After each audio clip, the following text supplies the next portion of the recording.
60 days of race. And everything's going fine on board Team Plastique.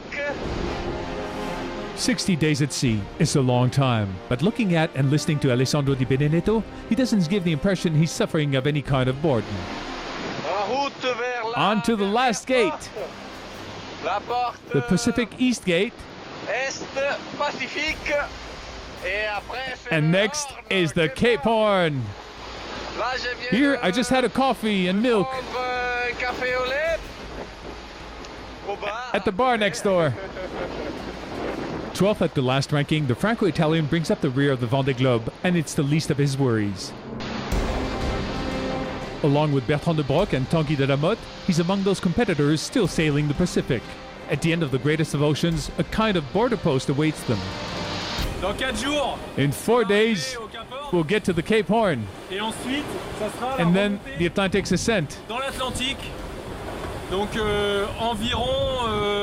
So it'll be about 1 month.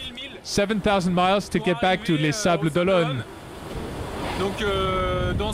In its channel. We'll have to remain vigilant, because the Atlantic is quite some way still. The race isn't over yet. Not by far, and it's surely not François Gabard that'll pretend the opposite. Heading the race, the Macif skipper plays a faultless music sheet. Taking advantage of the trade wind's progression rotation, he stretched his advance on Armel-Lecléache, so of course life is beautiful. So here, the Brazilian trade wind. It's going quite fast, it's nice and warm, no complaints. If I can send you a bit of sunshine on this January Sunday, it'll be my pleasure. We've got plenty of it. Hope all is well in France, that you're keeping up with the race. We'll talk soon. We're nearing the equator. There's the Poteau Noir passage in front of us. I hope it'll be okay for the boat Macif, and then for Atlantic's ascent to Les Sables d'Olonne. I'm doing my best to be there soon, I promise. For several days, Macif and its skipper get the winds well before the others. On January 14th at midday, François Gabard is ahead of Armel-Lecléache by 275 miles. Off Brazil, and according to the distance to the goal, never was there such a gap between the two leaders since the start of the race. We have Recife across there at about 400 kilometers. We're moving up to the equator. We should cross in less than 2 days. Wednesday morning, normally. That's it. We're coming closer to home, with Les Sables d'Olonne, entering the northern hemisphere. All's fine under the trade wind sun. It's a little wet, but okay, water temperature is enjoyable. We'll hope the weather forecast will be good for the ascent and give us a chance to catch up on our playmate. We'll give everything there is. Full out and won't let anything, as usual. We can count on Armel. He won't let go of anything. So is Alex Thompson, to whom Jean-Pierre Digue took the third place back at the beginning of the week. Rid of his energy problems, the Hugo Boss skipper can send images and explain future may plead in his favor. Then maybe I'll gain a little bit as Jean-Pierre goes into the doldrums.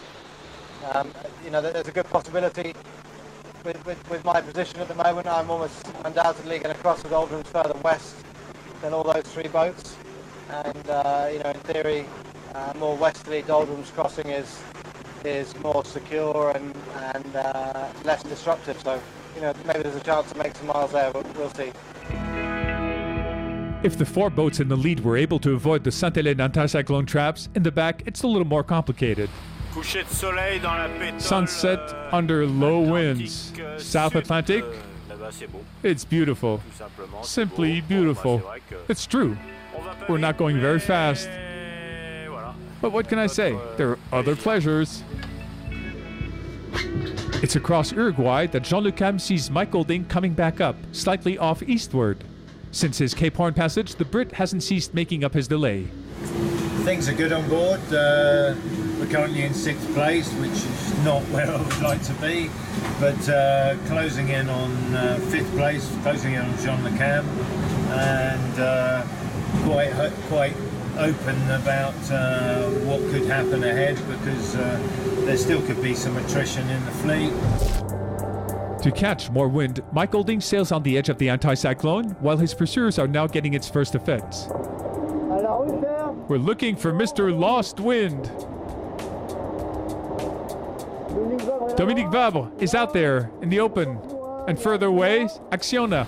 Et en voilà, l'anticyclone. Here is the anticyclone pursuing and attacking us, Equina and Mirabeau. And by all means, we can't say we're heading towards heavy weather. Now, its low winds are announced for several days until we find something along the South American coastlines. On the Pacific side, on the route which leads up to the Cape Horn, Tanguy de la Motte, following the example of the other opponents, ascertains the Vendee Globe requires quite a level of competence. Here's the tear on the mainsail. Here's the stitch that's been done so far. I did it on both ways, crossing. I still have 10 minutes of sewing. Then I'll have to make the patches. That's going to take some more time. It'll be good on one side at least. And for the other side, I may wait for a jibe. Or do it under the wind. It's not easy. I don't know. So here's the work. Nice patch, a nice Cuban fiber patch. 2 meters long. I'm becoming quite an expert in sail repair out at sea. The mainsail for Tanguy, a Jenneker halyard that split for Alessandro. Little Jenneker in the water. I just finished maneuvering to free the hull, under the wind rudder. Here I'm starting to get it back on board to check it's not broken. I lost the halyard, the small Jenneker halyard that broke.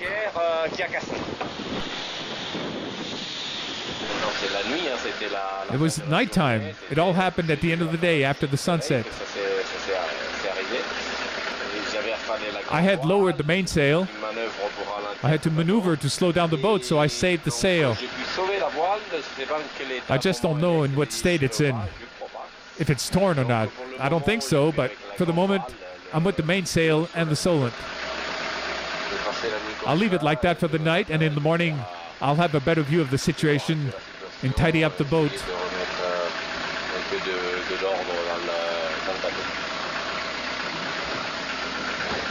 Such things happen. Not any equipment problems, or so it seems for Bertrand de Broc, who crosses the Cape Horn for the second time. It's all fuzzy and real intense. I see the coast on the port side. I took a third reef in the mainsail because there are 45-knot swats. First land in 2 months' time.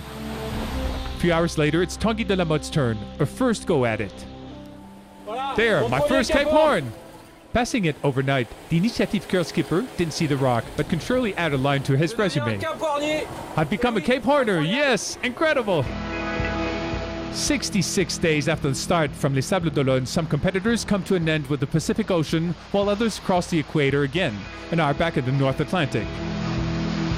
As first of the rope line, François Gabard lowers by 5 days the reference time established by Michel Desjoyaux in 2009.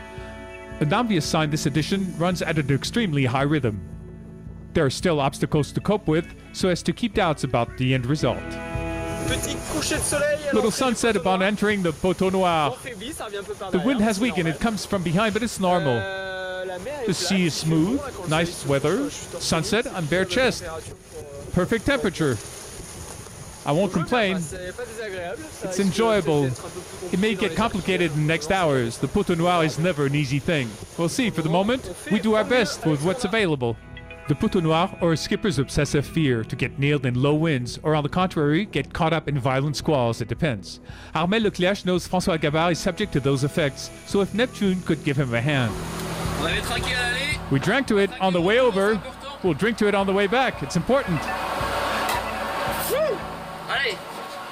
All right, one for Neptune. One for the boat that brought us here. One for the skipper. It's a bit warm, but it's fine. Within a little over 48 hours, Armel's offerings seem to have been heard.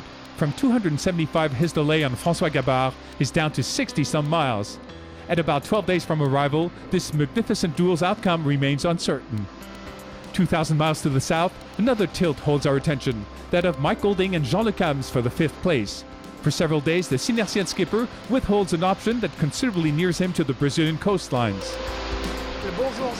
Hello, Jean. How are you? Well, I'm off to Rio. In fact, I hadn't told you, but as the carnival is nearing, I'll stop in Rio. If you want, I keep going straight, and in 5 hours, I'm there. All right. You'll have to tack at some point. All right, bye, Jean. Safe journey. Jean Le Cam on Sinerciel. And Jean Le Cam ends up tacking when at the very same moment, Alessandro Di Benedetto is savoring one of the best days of his life. Here's champagne. I'm going to open the bottle. Cape Horn, Cabo de Hornos. Magnificent. I'm wordless. It's wonderful to pass so near to it, along with sunshine. It's a dream. Go! Champagne for the boat. To Team Plastique, and to all who believed in this. Magnificent. Upon the 69th day of the race, Alessandro closes the Pacific Ocean door on the Vendee Globe and joins his playmates in the Atlantic. Cape Horn, Cabo de Hornos.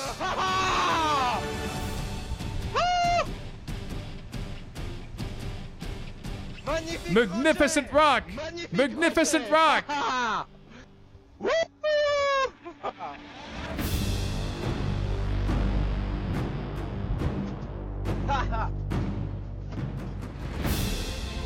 Magnificent!